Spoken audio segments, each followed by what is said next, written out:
నమస్తే, welcome to NS TV. ముందుగా వార్తల్లోని ముఖ్యాంశాలు. రాష్ట్ర ప్రభుత్వం కంటోన్మెంట్ ఏరియాలో ఎలివేటెడ్ కారిడోర్ల నిర్మాణం కోసం తీసుకున్న భూములకు కేంద్ర ప్రభుత్వానికి చెల్లించాల్సిన 303 కోట్లను కంటోన్మెంట్ బోర్డుకు వచ్చేలా చేసినందుకు గౌరవ ముఖ్యమంత్రి యనుమల రేవంత్ రెడ్డి గారికి, రాష్ట్ర మంత్రివర్గానికి నా ప్రత్యేక కృతజ్ఞతలు. హైదరాబాద్ నార్త్ సిటీ అభివృద్ధికి కృషి చేస్తున్న కాంగ్రెస్ ప్రభుత్వానికి కంటోన్మెంట్ ప్రజల తరపున నా ప్రత్యేక కృతజ్ఞతలు. కేంద్ర మంత్రి కిషన్ రెడ్డి, స్థానిక ఎంపీ ఈటెల రాజేందర్ గారు పోటాపోటీగా తామే నిధులు తెచ్చినామనే విధంగా ప్రెస్ మీట్లు పెట్టడం సిగ్గుచేటు. గత నవంబర్లోనే రాష్ట్ర ప్రభుత్వం జీవో ద్వారా నిధులను కంటోన్మెంట్ బోర్డుకు కేటాయించాలని కేంద్ర ప్రభుత్వానికి విన్నవించి నిధులు బోర్డుకు వచ్చే విధంగా కృషి చేసిందన్నారు. నమస్కారం. ఈరోజు కంటోన్మెంట్ చరిత్రలోనే ఒక శుభదినం. ఏనాడు లేని విధంగా ఈరోజు మన కంటోన్మెంట్ నియోజకవర్గానికి 303.62 కోట్ల రూపాయలు నిధులు స్టేట్ గవర్నమెంట్ కేటాయించడం జరిగింది. ఇది హిస్టరీ కంటోన్మెంట్ చరిత్రలోనే. ఎప్పుడు కూడా మామూలుగానే కంటోన్మెంట్ నడవలేని పరిస్థితి అనే పరిస్థితి నుంచి రాష్ట్రం నుంచి ఇంత పెద్ద ఎత్తున ఏదైతే ఈ యొక్క ఫండ్ ఇవ్వడానికి ముఖ్య కారణం ఎలివేటెడ్ కారిడార్. మన ప్యారడైస్ నుంచి షామీర్పేట దాకా వెళ్ళే ఎలివేటెడ్ కారిడార్ కావచ్చు, ప్యారడైస్ నుంచి కొంపల్లి దాకా డైరీ ఫామ్ దాకా వెళ్తున్న ఎలివేటెడ్ కారిడార్ నిర్మాణానికి ఏదైతే భూ బదలాయింపు జరుగుతుందో కంటోన్మెంట్ ల్యాండ్స్, ఇది కేవలం కంటోన్మెంట్ ల్యాండ్ 24 ఎకరాలు ఏదైతే ఉందో దాని బదిలే ఈ 303 కోట్ల రూపాయలు స్టేట్ గవర్నమెంట్ ఎక్స్చేంజ్ కింద ఇస్తున్న ఫండ్స్.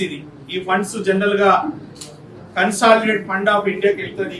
కానీ గౌరవ ముఖ్యమంత్రి గారు రేవంత్ రెడ్డి గారు ఇక్కడ స్థానిక ఎంపీగా ఉండే కాబట్టి వారికి పూర్తి స్థాయిలో ఈ యొక్క కంటోన్మెంట్ గురించి అవగాహన ఉంది కాబట్టి కంటోన్మెంట్ డెవలప్మెంట్ గురించి వారి ప్రత్యేక శ్రద్ధ తీసుకున్నారు. కాబట్టి ఈ యొక్క నిధులు అక్కడ కేంద్రానికి వెళ్ళి సెంట్రల్ కన్సాలిడేటెడ్ ఫండ్కి వెళ్తే ఎక్కడో వాడుతారు, సముద్రంలో నీళ్లు పోయినట్టు పరిస్థితి ఉంటది.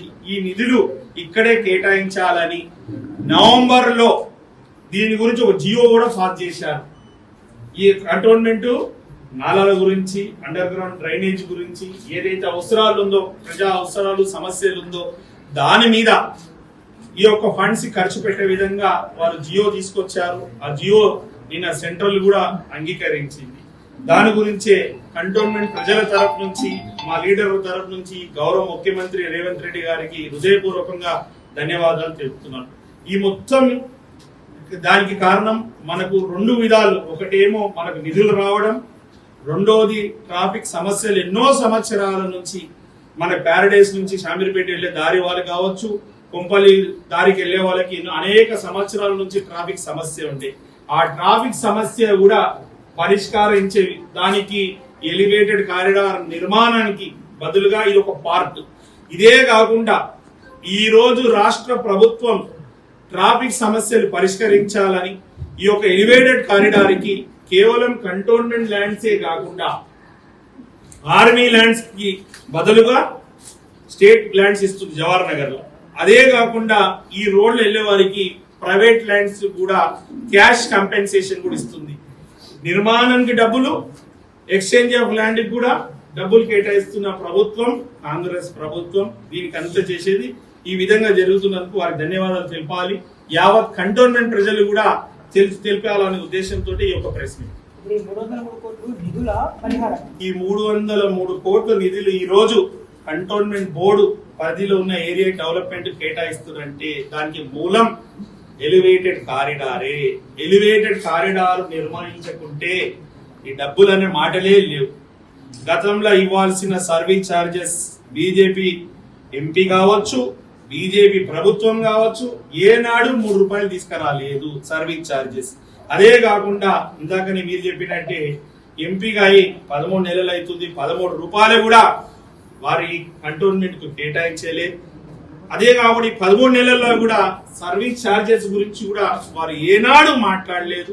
1 రూపాయి తీసుకొచ్చే బాధ్యత తీసుకోలేదు. ముఖ్యంగా నిన్ననే వారి పార్టీకి చెందిన వారి పార్ట్నరే కేశవ్ రెడ్డి గారు బీజేపీ లీడరే వారిని క్రిటిసైజ్ చేశారు. బీజేపీ ప్రభుత్వంని పార్టీని క్రిటిసైజ్ చేశారు. దేశంలో మొత్తం ఇన్ని కంటోన్మెంట్లు బోర్డులు ఉన్నాయి. ఎక్కడ కూడా ఎలక్షన్లు నిర్వహించకుండా ప్రజాస్వామ్యాన్ని కూలీ చేస్తున్నారు. తక్షణమే ఎలక్షన్ పెట్టాలంటారు. వీళ్ళకు ప్రజలు కంటోన్మెంట్ అభివృద్ధి గురించి ఏమైనా ఆలోచన ఉంటే ఎలక్షన్ పెట్టేవాళ్ళు, సర్వీస్ తెచ్చేవాళ్ళు, ఏమన్నా స్పెషల్ ఫండ్స్ అన్న తీసుకొచ్చి డెవలప్మెంట్ గురించి ఆలోచించేవాళ్ళు. ఈ 13 నెలల్లో 13 రూపాయలు తీసుకున్న వాళ్ళు ఈ రోజు సొమ్మొక్కుల బీజేపీ పార్టీలో ఉంది. అడావుడి ఏంటంటే నిన్న జరగంగానే ఆర్డరు.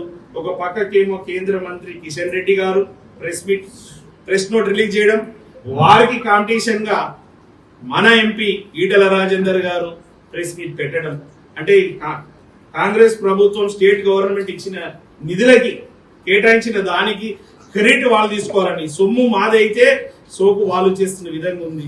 ముందంగా ఆడ గ్రూప్ లైన్ నేను ముందా అనేసి ఆడ కిషన్ రెడ్డి గారు, ఇక్కడ ఈటల రాజేందర్ గారు పోటాపోటీగా ప్రెస్ మీట్. ఈ పోటాపోటీ అనేది కంటోన్మెంట్ ప్రజల సంక్షేమం శ్రేయస్సు గురించి ఉండాలని కేంద్ర మంత్రి కిషన్ రెడ్డి గారిని, ఈటల గారిని కోరుతున్నాను. దయచేసి ఇప్పుడైనా మీకేమైనా చిత్తశుద్ధి ఉంటే సర్వీస్ ఛార్జెస్ తీసుకురావాలి. ఇంకోటి ఎలక్షన్ కూడా పెట్టే విధంగా చూడాలి. వీలైతే ఇప్పుడు ఏదైతే నిన్న గ్రాంటీని ఇచ్చిరంటారు, అంటే గ్రాంటీని ఇచ్చిరంటే ఎప్పుడు ఇస్తారు? దివాలా తీసిన కంటోన్మెంట్ బోర్డు అనే వాళ్ళు నిధులు ఇచ్చారు. దివాలా తీయకుండా జాగ్రత్త పడే విధంగా మీరు ఇన్ని సంవత్సరాల అనుభవం ఉంది, కేంద్ర మంత్రిగా 10 సంవత్సరాలు ఉన్నారు, మీరు నిధులు తీసుకురావాలా. ఈటల గారు కూడా మాటికి నేను ఏదో తీసుకొచ్చిందని చెప్పడం కాదు, మీరు తీసుకొచ్చడం అని మాట కాదు, తీసుకొచ్చిన నిధులు చూపించాలని మేము కూడా ప్రశ్నిస్తాం. ఈ 14 నవంబర్ నాడు ఒక జియో పాస్ చేసింది. నేను హృదయపూర్వకంగా ధన్యవాదాలు తెలుపుతున్నది ముఖ్యమంత్రి గారితో పాటు మన కంటోన్మెంట్ బోర్డు సిఇఓగా నిధులు ఇక్కడ డ్యూటీ చేసిన అతను మన అజిత్ రెడ్డి సార్ కూడా కీలక పాత్ర పోషించిండు. మన కంటోన్మెంట్ బోర్డు సిఇఓ గారు కూడా మధుకర్ నాయక్ గారిది కూడా కీలక పాత్ర. ఎందుకంటే కమ్యూనికేషన్ అంతా చేయడం, ఇవంతా వారికి ఇక్కడ సిఇఓగా పనిచేసిన అనుభవం, అక్కడ డిఫెన్స్ వాళ్ళతోటి వాళ్ళ సత్సంబంధాలు, ఈ ఒక్క అంతా కమ్యూనికేట్ చేయడం తోటి ఇది సాధ్యమైంది. నిజంగా వాళ్ళకి ఏమైనా సిద్ధశుద్ధి ఉంటే, వాళ్ళు చెప్పుకోగలిగితే ఏమైనా ఉంటే వాళ్ళ service charges, election, special funds తీసుకురావాలి. ఇక్కడ గౌరవ ముఖ్యమంత్రి గారు తెలంగాణ ప్రభుత్వమే జియో పాస్ చేసింది, మేము చేస్తామని. డైరెక్ట్ మాటలుగా ఒక్కొక్క పేపర్కి ఇస్తే కాదని ఒక జియో ఎందుకు పాస్ చేశారంటే పర్మనెంట్ సొల్యూషన్ గురించి జియో పాస్ చేశారు. 14 నవంబర్ 2024 7 నెలలు అయింది. ఇప్పుడు వీళ్ళు నిన్న తీసుకొచ్చి 7 నెలల నుంచి రాష్ట్ర ప్రభుత్వం అయితే అప్పుడే ఇచ్చింది కాబట్టి వారేమైనా ఇంట్రెస్ట్ ఉంటే నెక్స్ట్ జనవరి లోపట్టే రావాల్సింది. వారు ఇన్ని రోజులు లేట్ చేసినందుకే వాళ్ళదే నిర్లక్ష్యం. అనేక సార్లు గౌరవ ముఖ్యమంత్రి రేవంత్ రెడ్డి గారు కూడా దీని మీద ఫాలో చేసి కూడా ఈ నిధులు మనకు కేటాయించడంలో ప్రధాన పాత్ర వారిది. ఎందుకంటే వారు ఎంపీగా ఉండే కాబట్టి ఇక్కడ స్థానికంగా ఎన్ని సమస్యలు ఉందో వారికి అవగాహన ఉంది కాబట్టి ఇది జరిగింది. కాబట్టి కేవలం గౌరవ ముఖ్యమంత్రి రేవంత్ రెడ్డి గారిదే ఈ మొత్తం మనకి నిధులు కేటాయించడంలో. మామూలుగా అయితే వేరే ఫండ్కి వెళ్ళేది, ఎక్కడో వెళ్ళేది, వాడేయలేకపోతుండే. ఒకవేళ నిజంగా వాళ్ళకి ఇంట్రెస్ట్ ఉంటే మీ మీడియా ద్వారా బీజేపీ వాళ్ళకి తెలంగాణ ప్రజలకు, మన కంటోన్మెంట్ ప్రజలకు తెలుస్తుంది ఏంటంటే ఏ విధంగా అయితే కంటోన్మెంట్ ల్యాండ్స్ గురించే 303 కోట్లు కేటాయించారు.